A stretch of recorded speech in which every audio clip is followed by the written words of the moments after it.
Local forecast with meteorologist Jackson Chastain starts now.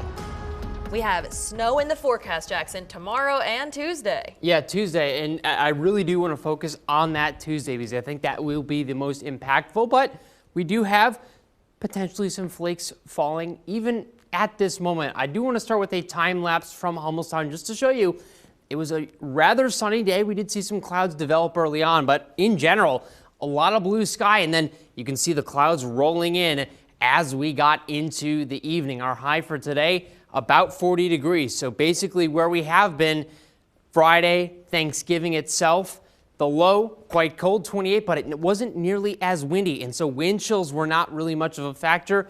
And we have a little bit of a breeze now, but in general, things are a lot calmer.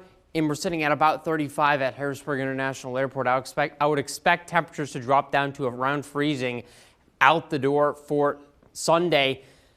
The surface map just to show you that low now centered over Illinois, moving eastward, and you can see, yes, some of those snow bands getting into western PA and even parts of central PA. Now, I think a lot of this coverage is deceiving because you see a lot of Dauphin County covered by these snow showers, but in fact, because of the dry air, you're not really seeing a lot of these flakes actually reach the ground. So yes, you might see a few of these dendrites falling from the sky, but in general, we're going to have to wait at least a little bit for, I think, the more substantial snow showers, if you want to even call them that, to arrive in the morning as temperatures kind of hover around freezing during daybreak. But we see very, very quick warming heading into the later parts of the morning into the afternoon. So as a result, we're going to see rather straight coverage. And once we get to about 9, 10 in the morning, you're going to start to see that transition over to rain. And we're going to see stray rain showers basically from the late morning through the rest of the afternoon. And in general, impacts are unlikely to be significant out of this just due to that straight coverage. Yes, you could see maybe some light coatings on your car.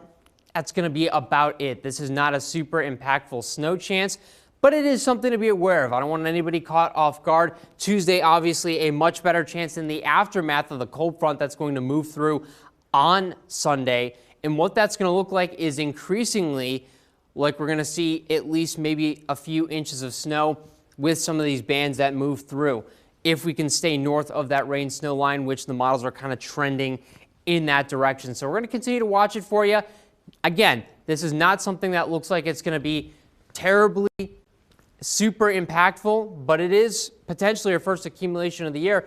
And typically that takes until January. So it is interesting that we're getting it a little bit earlier this time around. Yeah, it does feel earlier in the year, but I mean, the holiday season is getting underway, so at least the snow can be festive. I think it's fitting too, because December 1st is the start of meteorological winter. Exactly. So. All right, Jackson, thank you.